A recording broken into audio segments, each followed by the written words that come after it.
Hey, thanks for making it a veteran's preference. Glad you made it. We have a special guest today, and I'm not going to steal his thunder. I'm going to kick it over to Chris so he can go ahead and do the quick introduction for us on the other Chris, and we'll go from there. So please hit the thumbs up, subscribe, share with a friend, all that good stuff. We really appreciate it. Chris Galley, go for it. Hey, everybody. Thanks for joining us today. One of the things that we want to start incorporating into our sessions are transition stories and then more information about resources. In this particular one, I have the pleasure of introducing a really good friend of mine, everybody's favorite Marine, Colonel Chris Starling. He happens to be able to tell us an amazing transition story and tell us about some amazing resources that are accessible to all veterans.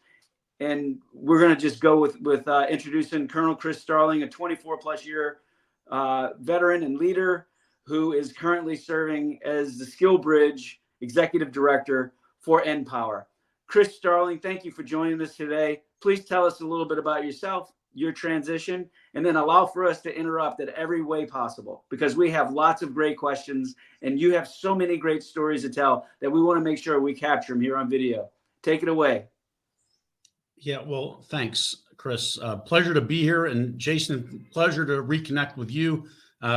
Chris and Jason and I have worked together for, going on like 7 or 8 years now. We've known each other, and it's really good to see you guys.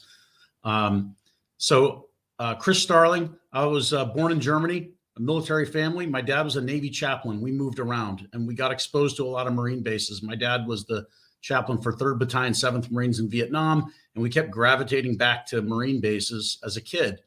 And when I found out you could get paid to be in the Marine Corps, I thought that's pretty good.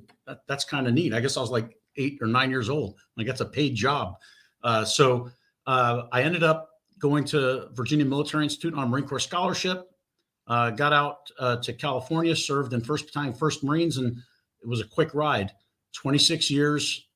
Got 10 deployments overseas, 3 combat tours, and got to work with the most amazing young people in the world.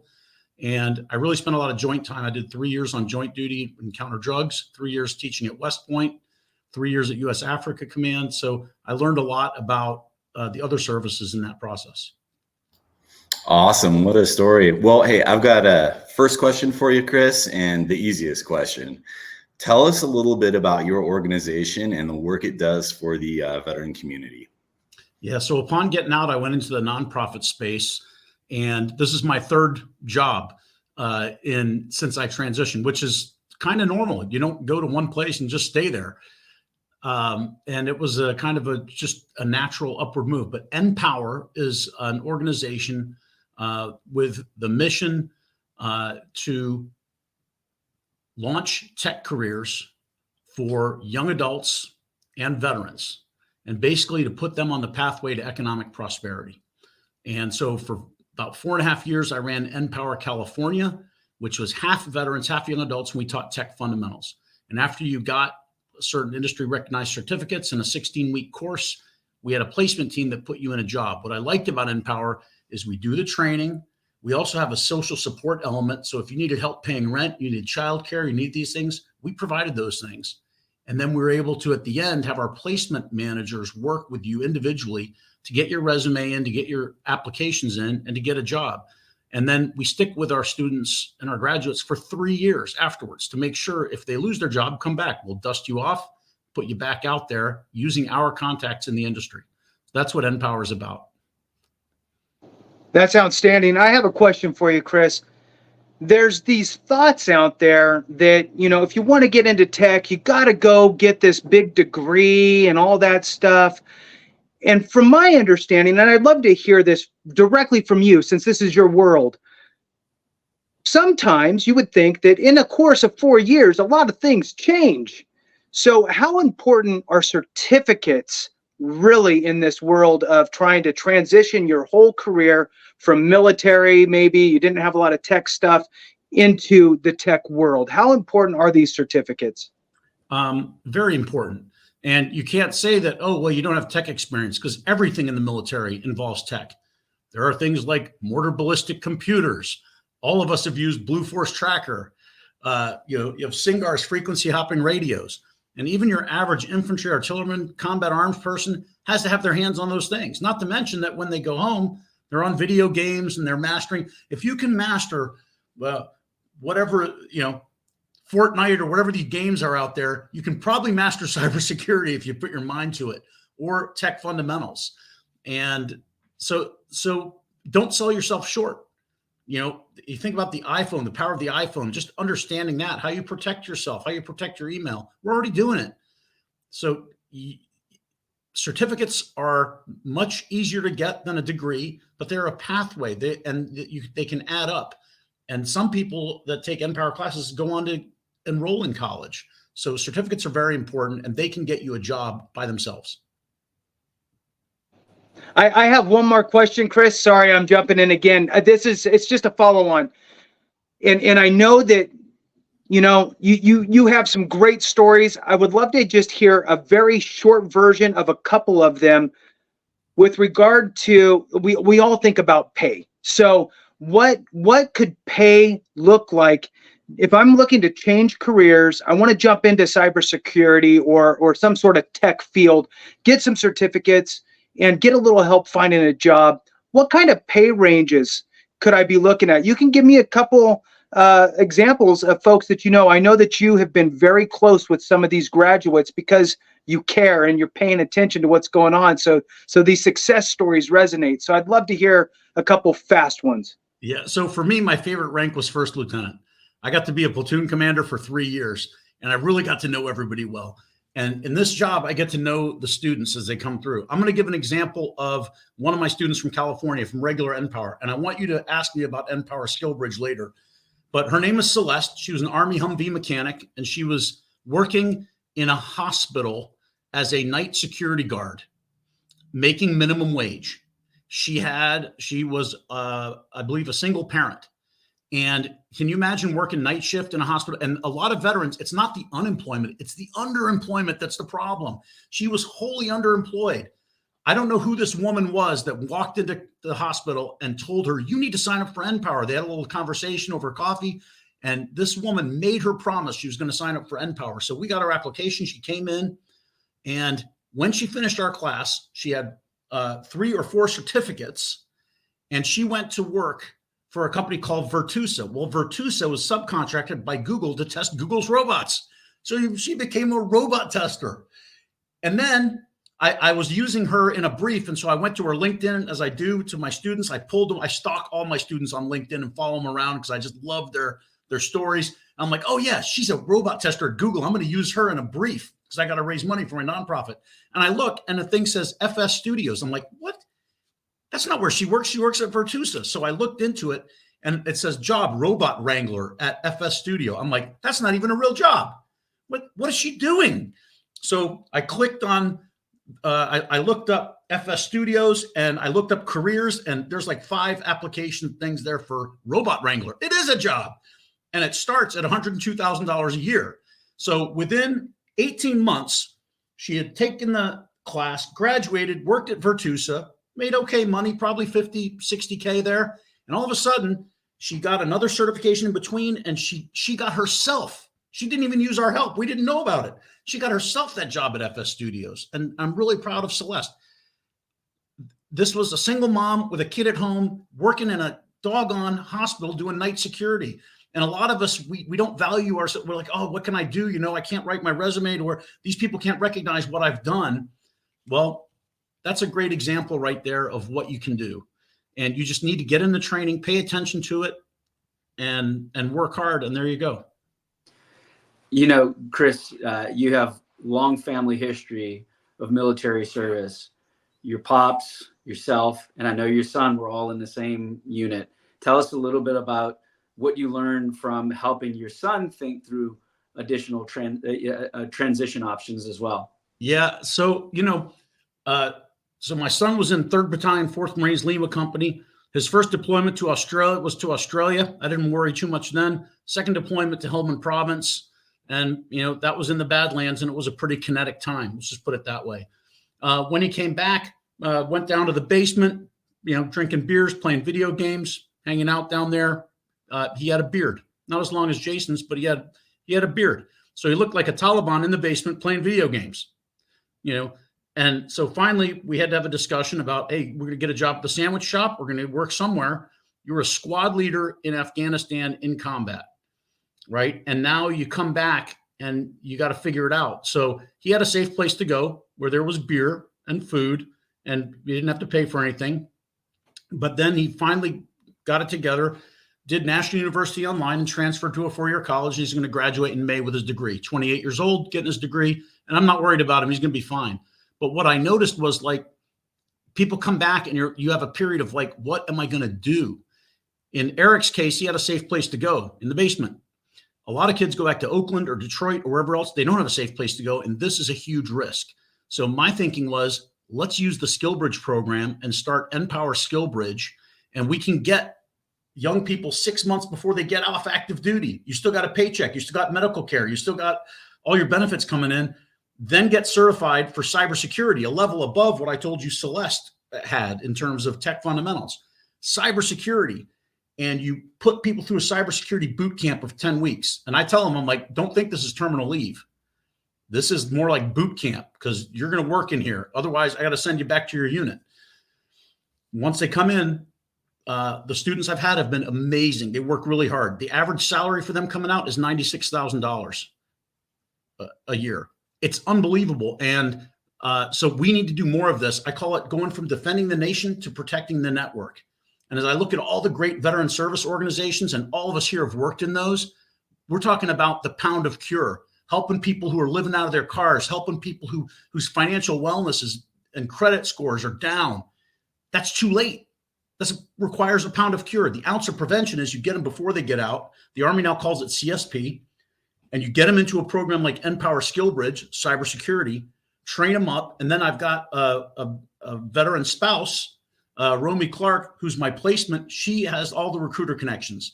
And she looks at how people do in the class and what their aptitudes are, and she vectors them toward them, and they're getting hired. We have really great, of our first year, we had 86% hired. And there's a couple of people who decide, well, I'm going to stay in the Army. Some are on med boards, so they're staying in anyway. Or some go, hey, my brother owns a Midas car shop, and I'm going to be the general manager of the Midas car. Well, that's cool too.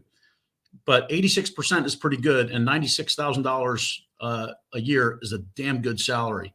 Ounce of prevention.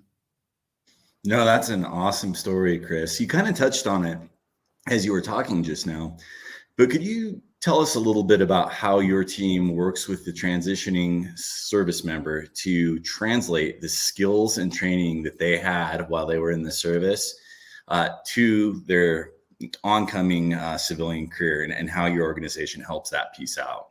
Yeah, I'll tell you how I do that. I cheat. I cheat whole open kimono. I have a guy named Kevin Bottino, Air Force veteran, who does this for a living. I bring him into my classroom, and he works individually with every student. And this last cohort, 70 students. The guy's amazing. And that is one of the reasons I raise money for my nonprofit. He is the best, and I want the best for my students, right? So he, of course, gives us a discounted nonprofit rate, but he really knows how to do this. And I learn from him every time I watch him operate in the classroom. That's a really important thing. And then taking that and putting it on LinkedIn. We have LinkedIn military veterans from LinkedIn come in our class and say, okay, this is what you need to do with your LinkedIn. And in the course of the NPower Skillbridge program, we're building a resume, and we're building LinkedIn. And we have heard back from employers, these are some of the best resumes we've ever read. And Kevin Bottino, you can Bottino, you can Google him. And, you know, I can't do a selfless plug for his organization, but he has made a huge difference for us and keeps teaching us with every class. That's awesome. So what I'm hearing here, Chris, is there's kind of two different worlds here. One, you have the standard, I've been out for 5 years, 10 years, whatever. I need to change my direction. I'm coming into NPower, learn some new skills, get help to find that job through your partnerships, your networking and real partnerships you have with these companies. Then you also have the swimming upstream portion, which I really love. And that's the Skillbridge aspect that is directly with NPower. You're not selling the idea of Skillbridge with other companies. You are the company that they are partnering with, right? Or working with to gain those skills. Now, my understanding is NPower's in about 9 different states or so, and also in Canada, if we have any vets up there. And is the Skillbridge portion in every state, or is it only in California? And then can you also expand on what Skillbridge really is from a macro kind of level, so people understand not just NPower, just Skillbridge in general, because what's good for the goose is good for the gander, right? I mean, somebody might not be interested in tech, they might be interested in something else that could still be Skillbridged, right? Yeah, no, this is a great question. So let me start with regular NPower. What I love about regular NPower and what I did for 4.5 years for NPower California in San Jose and Los Angeles, veterans and veteran spouses. In New Jersey, we had a Marine, his wife, and their kid, who was 19 years old, all went through the same program, and all of them went into tech jobs. So it's like a family affair, right? Like I love these, and every once in a while I get a husband and wife team that were in the class, and I'm like, hey, make sure you don't argue about your bits and bytes here that we're learning about. It's great. That's and those classes are half young adults, half veterans, and when you mix those two groups together, peanut butter and chocolate, veteran experience. And I tell all the veterans before they come to class, hey, young Samuel or young Janie from inner city Oakland or inner city San Jose, they didn't have the advantage of being in a boot camp, being overseas, seeing the world, understanding. You do. You train them and help them have the same discipline and study skills and everything else, and you bring them along. I say it's like running the endurance course as a fire team. If you don't finish as a fire team, it doesn't count. So I have 2 veterans, 2 young adults. I'm not allowed to call them a fire team because that's not, politically correct in the civilian world. I have to call them a peer pod or something, so people don't get anxiety about, fire team. So it's a peer pod, and they graduate together, and then they keep in touch with each other. And the friendships made by young adults from our inner cities and our veterans. And again, most of my students just happen to be from minority backgrounds. And I never really had to go out and recruit specifically for certain. It's just who comes to us, right? We train everybody, officer, enlisted. I'm agnostic to everything. Like, just come be in the program. I've even had a British Royal Marine take my program, made a waiver for him, and a couple of Afghan interpreters that I made waivers for to come in our program. So that's regular NPower. The Skillbridge program is nationwide. I've got students from Bahrain, South Korea, Hawaii. They are on weird hours. They dial in from Germany. I just have one student who PCS'd from Germany last week while she's taking the class, flies over, stays in the class, and she's in Denver. And so the Skillbridge program, you can become a plumber, a mechanic. BMW has an amazing Skillbridge program to fix BMWs, but most of them bring you in and it's on-the-job training. If they like you after 4 or 5 months, they offer you a job. My Skillbridge program is a little bit different because I use that time to train. And then your EAS comes and you go to a full-time job. So I don't look for internships or apprenticeships or a test run. I go, I've got somebody here. And what's really cool about this too is 90% of my students have a secret or top secret clearance. That ups your pay. When I left the Marine Corps, 4 months later, my top secret SCI clearance expired. It would be hard for me to get it back. If you can get it extended by the company you're working for, that is money. And I've got kids with TS SCI polygraph. I had one who worked on the president's helicopter. He had a Yankee white clearance. That's really hard to get. And those people get scarfed up. There are companies out there that want you for your clearance. My eyes are here. The clearance is over here. Stop staring at my clearance. So, so there's this NPower, the larger Skillbridge program than the NPower Skillbridge. We are training and placing into jobs. So we're unique. No other nonprofit is doing this. I charge no money. And I ask the people who hire our students to give us a donation, like Booz Allen Hamilton or BAE Systems or CACI, great companies, Raytheon, General Dynamics, who hire our people. We ask them to do some corporate sponsorship of us as well. And And I like to give them my students to let them see how good they are. That's my value proposition, is those people who go to work. So hopefully that explains a little bit about what our program is. And there's nobody else doing this. We should be doing a lot more of it, because we have a cyber security deficit, an employment deficit in this country. And it's a national security issue because we're being attacked by state and non-state actors on cyber all the time. You read about it in the paper, and it's like on page 4. Well, they shut down all the hospital admin. What? That should be on page 1 if you ask me. So when we think about transitions, this is obviously an amazing transition path for some. I'm not trying to bring up the negative, but not everybody makes it through these programs. And it maybe just not all programs fit everybody. When you're selecting people for your program, what are some of the things that you look for, and what are some of the lessons from the experience that you have on why people don't make it through? Yeah. So last year we started this program. It was a pilot year, and now and in that whole year we trained 83 people. My first class was 12 individuals. 11 of 12 passed, and then the second was I had 26 people in the class, and we had 25 to 26 passed. So we've had in the high 90 percentile pass, at least get Security Plus. We also offer Linux Plus and Splunk Level 1. And so the people that come in, we interview them on the front end. Number one, you got to be really interested in tech, and you've got to talk about why you want to do it.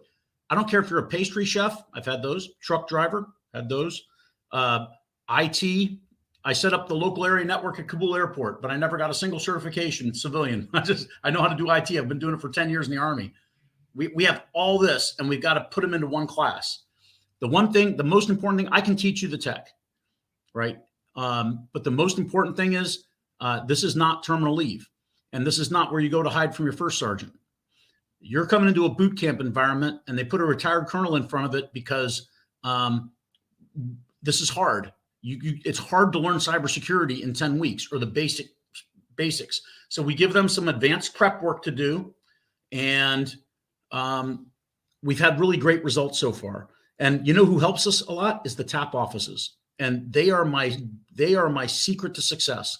The TAP offices, once we meet with them, and it's go and have a cup of coffee with them and talk with them. I've been allowed into certain TAP classes to brief. And I'll be in there with like the Border Patrol or the Secret Service. And we're doing the Mutt and Jeff show in there.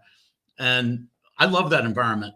And so we recruit very carefully. Not everybody who applies can get in. And again, you got to get your commanding officer's approval. We can help with that. But imagine you're a Lance Corporal and you got to go to your Lieutenant Colonel Battalion Commander to get permission. That reminds me of Oliver Twist with a little bowl asking for more gruel. Sir, can I please have some more? Like, that's scary. That's scary for a Lance Corporal to go up to his battalion commander and ask. We help them get over that. And like, hey, I've been a battalion commander. I would love to help my Lance Corporals or Corporals get a good job when they leave. Don't be shy about that. Let me help you write the letter.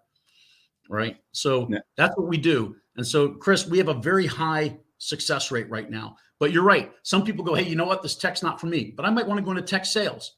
And the thing I used about Midas, I actually have a guy who's going to work at Midas. He's like, hey, this was great, but my cousin has a car repair shop, and I'm going to do car repairs because I like that. So, okay, but right now we're kicking around 86% employment, and that's going to go up because some of that 86% are still on active duty. They take the course, and they've got to go back to the command until they're EAS. So far it's been pretty good. This cohort that I have this year, I trained all of last year, 83 people. I'm going to graduate 70 next week at the Museum of the U.S. Army in Fort Belvoir and in Richmond, Virginia, about 35 each at each location. We're going to graduate them next week. And some of them are already employed. They've already got their jobs. That's awesome. I love hearing that. So, Chris, you talk a little bit about this boot camp environment. You've mentioned it a couple times so far. So maybe for our viewers, you could just walk them through a day in the life of this boot camp environment. What does the day look like? What are the students and participants seeing, feeling, doing? How are they interacting with the rest of the team? Yeah. Tell us a little bit about that.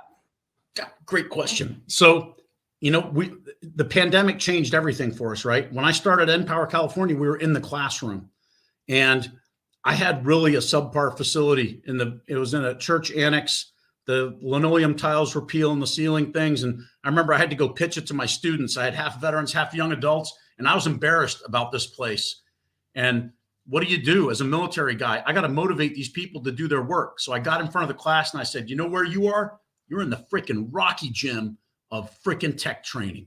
This is not a bougie Apollo Creed gym. This is the Rocky gym of tech training. And we make champions. And somebody in the front row is like, sir, what's a Rocky gym? I'm like, Jesus Christ, I'm old.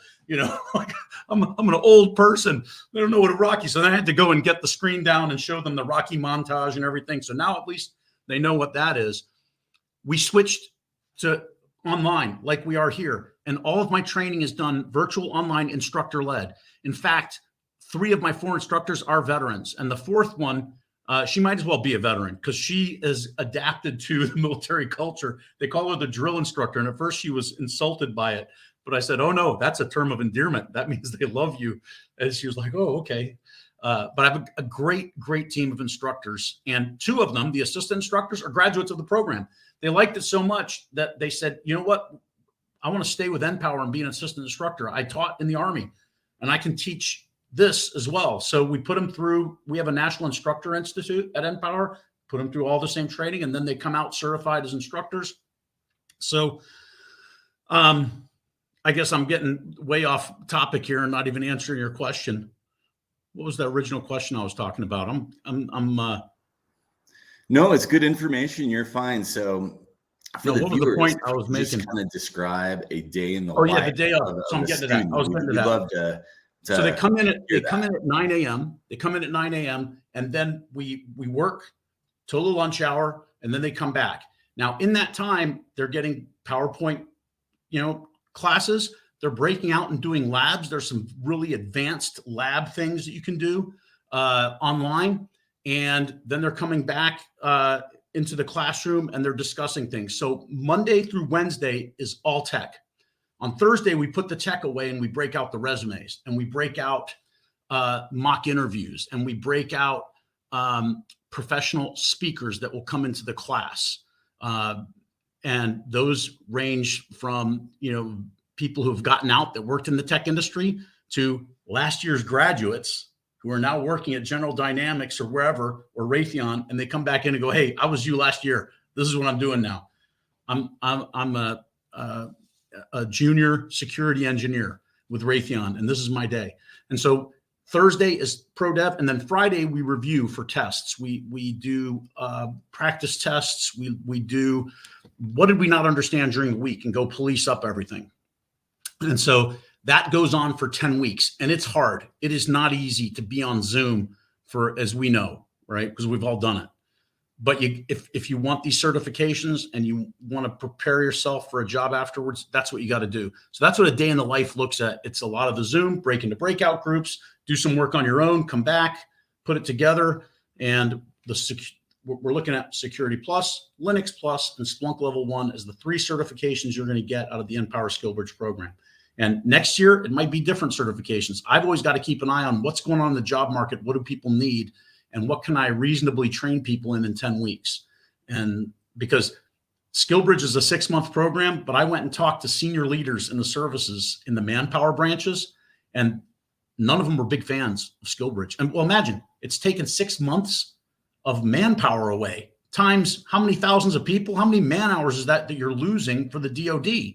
And we're having a hard time recruiting. So I said, you know what? We got to make this course 10 weeks. I said, well, what about 10 weeks? One of my buddies who works up there, he's like, 10 weeks we could do. I'm like, okay, I'm going to cram everything into 10 weeks. And so that commanders can go, all right, because as a battalion commander, you think I'd give my forklift driver up? Never.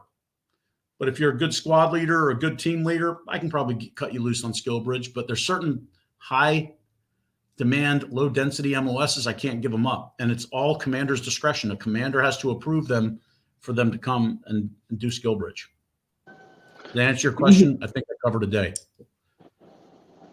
So I have a couple questions here for you.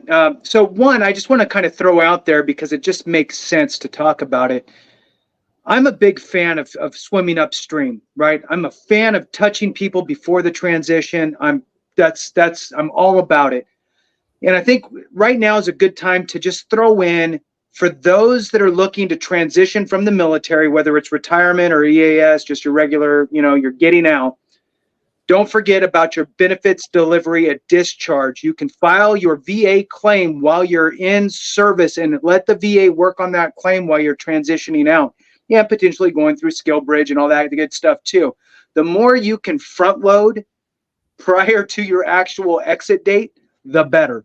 So just wanted to throw it out. This isn't a BDD video, but just definitely wanted you to understand that that is an option for you that you should absolutely take advantage of.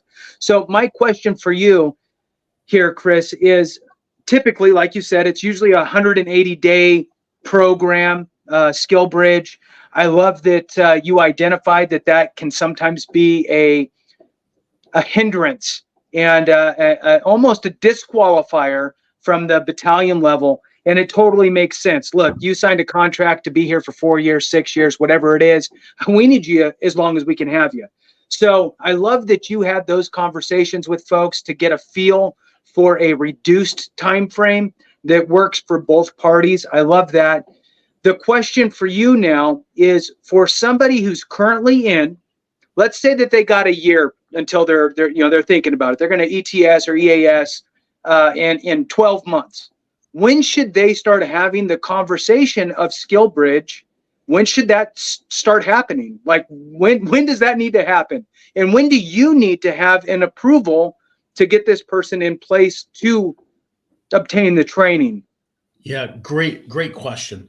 I think 18 to 12 months out, you need to decide, okay, I'm going to EAS. This is what I want to do when I roll out. Having a plan is great. Having no plan causes stress, anxiety, and can lead to financial difficulties, right? So 18 months out, figure out, hey, is this right for me? And there's a lot of Skillbridge programs. Not everybody's going to get to go on Skillbridge. It's going to be those chosen few that get to go out on the Skillbridge program. But I would encourage people to start thinking about it. And if you're coming into the tech world, you want to do NPower Skillbridge, the USO offers some free basic courses. Let's say you're a Humvee mechanic or a Stryker mechanic, and you got to just figure it out. USO, get those free classes through the Ed Center, get yourself a foundation, then apply to a program. And it doesn't need to be NPower. We're the only cyber program like this out there right now, but there's some that you pay for too. There's some Skillbridge programs that you have to pay to do. But start socializing it. And then about that 9 months out time frame, start applying, so that when in that 6 month window, you need 10 weeks in that 6 months. You might do the 10 weeks up front and then go back and finish your active duty time. And you might be working at the rifle range, pulling butts or painting rocks, like we used to do with our what we call the non-deployables, right? Hey, they're non-deployable. We would put them on stuff like gate guard, working the rifle range, those kinds of things. Going to Skillbridge is a way more useful way to spend your time. So then you contact NPower. We have a recruiter, Vanessa Baez-Vera. She is amazing. I have one person recruiting for my whole program. And she also, military spouse, knows what's going on. And she advises people on how to do these things. And if they need help with letters, they need help approaching their command, we can help them do that. And not everybody's going to get a yes, right? We sign people up, and then at the last minute, sometimes the needs of the service are going to dictate. But the earlier you start, the better. I'm enrolling people right now for 2025. I'm actually I've got the dates published, and we can enroll people in 2025. So that's how it works. And Chris, if they don't get a chance to do the Skillbridge program, they could always do the NPower program once they That's a beautiful thing. That's a beautiful thing. And so the NPower, they can do tech fundamentals. We also have my friend Matt Velez and Nelson Abbott run the advanced training programs, which we have a cybersecurity program and a cloud program. Really good programs. So you can, as you get out, you can do tech fundamentals. And we have that in 11 states now. North Carolina and Ohio just got added. And if you do well in those courses, then you can take the cyber or cloud. Or if you've done it while you're on active duty, you're able to get the CompTIA A+, ITF+, Network Plus. Then you can jump right into the cyber class when you get out. The difference is that we're a nonprofit. We don't charge, so we don't mess with your GI Bill. So my advice to people with GI Bill, it's sacrosanct. Do not give it up unless that's really what you want to do. And for 99 times out of 100, that is to go to college and use that to get your bachelor's degree. Right? There are some people who want to do the vocational training. I think it's a small group that's going to work for them. But for most of us, that GI Bill, that's what my son's using to go to college right now. And it's really been incredible.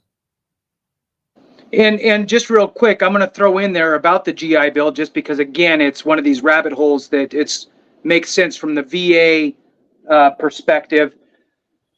If you have any of your post 9/11 GI Bill remaining, I'm talking 1 day's worth, anything remaining, and you have any sort of disability with the VA, a 10%, 20% rating, doesn't matter, you can apply for VR&E with the VA. That's Veterans Readiness and Employment. And if you are found to be eligible to enter that program and they deem you necessary to go get a bachelor's or a master's or whatever, they will put you through the course. And if you have that GI Bill remaining, they will pay you out a stipend of up to $3,200 a month, a subsistence allowance, mirroring your post 9/11 GI Bill amount with a cap of $3,200. Only if you have GI Bill remaining. If you've exhausted it, or you're the old school, my Montgomery GI Bill doesn't exist anymore, then they just pay you the basic subsistence allowance, which is a little over $1,100 per month. So having that GI Bill, utilizing that through the VR&E program to get that education could be very advantageous. With that, I'll kick it to Randy for the last question before we wrap this up. Yeah, I got a quick question for you, Chris. You've talked about this intense 10-week period, kind of everything that goes into it. We went through a day in the life. As people look at this program and prepare to enter it, what can they do to prepare their families? Because I know, as a family guy myself, if I'm looking at something that's really going to polish up my skills and be a lot of work every day, it's going to have an impact on me as a dad. And I think there's probably a lot of moms out there that feel the same way. So tell me about how or what your recommendations are to prepare the family unit for going through your program. Yeah, this is a great question too. So for the Skillbridge program in particular, look, Skillbridge has some really, really strict regulations, right? Accountability. I need to report back to the TAP office that by the hour, who's in class and who's not. And they report that back to the unit. We cannot lose accountability of our people. And I've had some people join the class and go, well, I'm going to take a cruise with my girlfriends, but I'm going to bring my computer. And no. Or, VA appointments are important. You need to schedule them around class, because I cannot let people out of class. For Skillbridge, they need to be accounted for that they are at their appointed place of duty. So it is not it is not okay to have a bunch of medical appointments scheduled. So I let them know in advance. I'm like, hey, scheduling medical appointments before, after. There might be some days when I can squeeze an hour in here or there if you got a car emergency or you got something. But I have to be accountable for everybody. If they miss a certain number of hours, I got to send them back to their command with nothing. And I don't want to do that. I actually had someone enroll fraudulently. They didn't tell their command, but they told us they had all the letters and it was not correct. And finally the command came looking for them and we had to send them back. And they, went to Article 15. Not good. There's a way to do this. And to prepare your family, it's like, I'm going to need some personal time to study. I'm going to need some quiet time. But the cool thing is I'm going to be home. I'm going to be at home, but I need to wall off a little area. I can't have kids riding by in big wheels right behind me and, doing what kids do. God love them. I got 3 of them. But I'm going to need time to shut the door and do my work and get this done. And at the end of that, their payoff is going to be, we're going to go to a good place after we transition. When I do the graduation, we do it in uniform. And for some of them, it's the last time they wear their uniform. And it's a moving event. With the employers are there, families are there. It's really great. But you're right to ask that question, because I can't be on kitchen duty all the time. I can't.